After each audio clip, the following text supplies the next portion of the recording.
النهارده هنعمل مع بعض الكفته بطريقه حلوه جدا. النهارده هنكرمل البصل ونطلع منه اجمل صوص كفته، وكمان طريقتها جديده وجميله، وفعلا هتنبهري بجمالها. ودلوقتي حالا هتقومي تجربيها من كتر البساطه اللي هي فيها.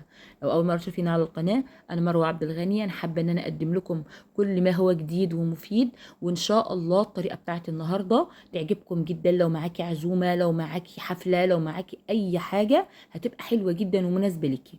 نبدا على طول مع بعض بالطريقه بتاعتنا. معايا هنا نص كيلو من اللحمه المفرومه، انا ما حطاش فيها اي دهون. بعد كده هجيب هنا معايا حبايتين من البصل المتوسطين، وبعد كده هبشرهم، وبعد كده هصفيهم، وهجيب التفل بتاعهم واشتغل بيه في البدايه كده زي ما انتم شايفين. هحطه على اللحمه.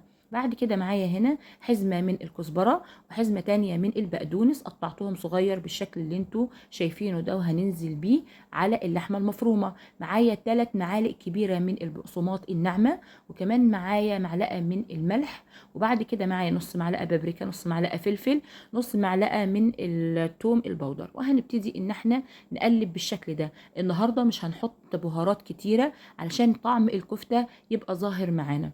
طبعا انت هنا معاكي اختيارين، ممكن تضربيهم في الكبه زي ما انا هعمل دلوقتي، وممكن ان انت تفضلي تعجني في بايديكي فيهم كويس جدا، لان اهم حاجه النهارده ان انت تعجنيه اكتر من العجين بتاعنا. يعني لازم الالياف بتاعت اللحمه النهارده كلها تلاقيها طالعه في ايديكي كده وبالشكل اللي انت شايفاه ده. انا النهارده هحطها في الكبه بالشكل ده. بمجرد ما هنزل كل الكميه بتاعت اللحمه في الكبه، هنزل بمعلقتين كبار من الزيت، وهبتدي مع بعض على طول كده نفرمهم فرما مبرحا زي ما انتم شايفين. هنبتدي ان احنا نضربها كويس جدا، بس اهم حاجه نخلي بالنا من الكبه بتاعتنا، لان انا النهارده الكبه كانت هتشيط مني. تمام، يعني نديها ضربة ونهدى شوية، وبعد كده نشتغل عليها مرة تانية. هنبتدي ان احنا نفرمها كويس جدا لحد ما تتلم معانا وتبقى كتلة واحدة. معنى كده ان هي خلاص اتفرمت كلها، وخلاص كده اندمجوا مع بعض بالشكل اللي انتوا شايفينه. طبعا بريح الكبة بتاعتي. بعد كده هنبتدي ان احنا نضرب مرة تانية، وبعد كده انا خلصت معاكم الكمية. اول ما تشوفوها كده اتلكلكت زي ما انتوا شايفين كده في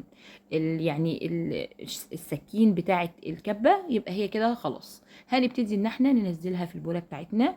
وبعد كده هنجيب معانا هنا قرنين من الفلفل. الفلفل الاخضر هنحطه معاها، تكوني مقطعاه صغير، وتبتدي ان انتي تحطيه معاها وتعجني مرة تانية كويس جدا. لازم الفلفل بتاعنا كمان يندمج مع المكونات. اللي ما بيحبش الفلفل الاخضر ممكن يستغنى عن الفكرة تماما، واللي بيحب الفلفل السبايسي هيحط واحدة هتبقى معاه تحفة جدا. طريقة سهلة وجميلة وهتعجبكم.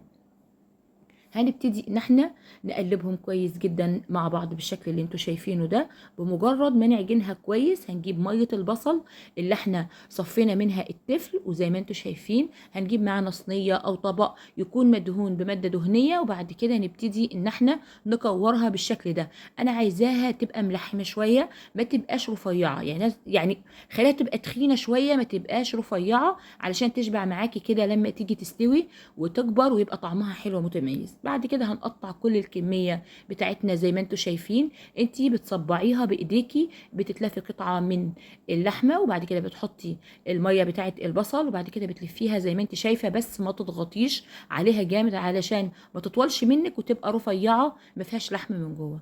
زي ما انتوا شايفين كده الطريقه بتاعتها حلوه جدا، واحنا ماشيين مع بعض بالراحه علشان تطلع معاكم بالطعم الجميل ده. كده انا هعمل معاكم الكميه بتاعتي كلها زي ما انتوا شايفين. بعد كده هنجيب طاسه ونحط فيها 5 معالق من الزيت، ونخلي الزيت يسخن، وبعد كده هننزل بالكفته بتاعتنا بالشكل اللي انتوا شايفينه ده. الكميه بتاعتنا انا هعملها على جزئين، لان مش هعملها على مره واحده، مش هتكفي طبعا زي ما انتوا شايفين.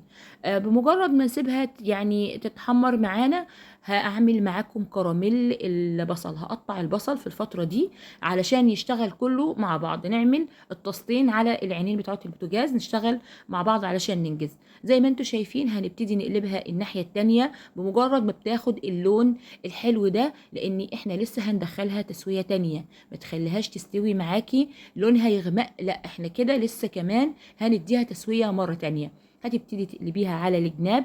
وكده انا خلصت الكميه بتاعتي وركنتها على جنب لحد ما اخلص البصل. وكده انا خلصت البصل، قطعته اجنحه زي ما انتم شايفين.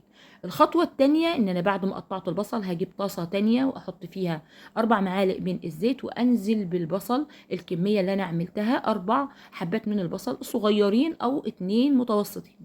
تمام. هتبتدي ان انت تقلبي البصل مع الزيت، واحنا كده بنقوم بعمليه الكرمله للبصل.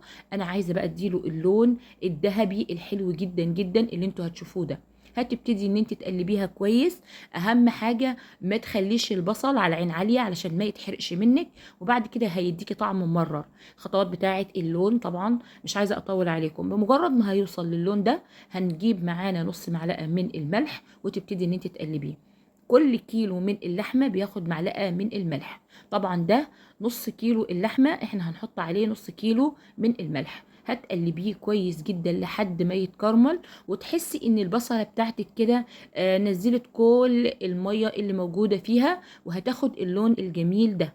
هنبتدي برضو نقلب لحد ما توصل معانا لاخر مرحلة اللي هو اللي انتوا شايفينها دي. كده اجمل طعم واحلى ريحة، ريحتها حلوة جدا. اتمنى ان انتوا تجربوها. كده الكميه بتاعه الكفته هنحطها في نفس الطاسه اللي انا كنت بحمر فيها. وبعد كده هجيب البصل اللي انا كرملته وانزل بيه على الكفته، وهي ده سر جمال الطريقه النهارده. باقي الميه من البصل اللي فضلت معانا هنحطها على طول على البصل والكفته. بعد كده هنا معانا تقريبا كده معلقتين 3 من الكزبره والبقدونس اللي احنا كنا عاملين بيهم الخلطه بتاعتنا، ونحطها على الوش ونغطيها ونسيبها لمده نص ساعه على درجه حراره متوسطه. بعد نص ساعه هنرفع الغطا زي ما انتم شايفين. كل الحاجات اللي معانا الخضار والكلام ده كله نزل السوائل بتاعته زي ما انتم شايفين. انا ما حطيتش ميه، انا ما حطيتش اي حاجه، وهيطلع معاكي زي الفل ومستويه بالشكل اللي انتوا شايفينه. طبعا في اللحظه دي انا بعتذر جدا ان النور قطع، ما شفتوش الجمال بتاع الكفته ولونها الحلو جدا بعد التسويه. طبعا انا غيرت ميعاد الشغل بتاعي لما اجي اعمل الوصفات بتاعتي، بس للاسف هم عملوا الميعاد يعني معايا اتقفل النور، وانا طلعت على طول الكشاف، فطبعا الاضاءه مش ظاهره كويس. طعمها جميل، اتمنى ان انتوا تجربوها بنفس الطريقه. اكلناها طبعا مع رز كده حبه وحبه جميل جدا ومستوي ومفلفل، وكمان معانا حبه من المخلل والسلطه الخضراء التي لا غنى عنها في اي رز. اتمنى الطريقه تعجبكم وتقولي رايكم في التعليقات الجميله اللي بتعجبني جدا. وما تنسوش نصلي على الحبيب عليه افضل الصلاه والسلام. اللهم صل وسلم وبارك على سيدنا محمد وعلى اله وصحبه اجمعين. ان شاء الله اشوفكم على خير، واتمنى منكم دعوه بظهر الغيب ولكم بالمثل ان شاء الله.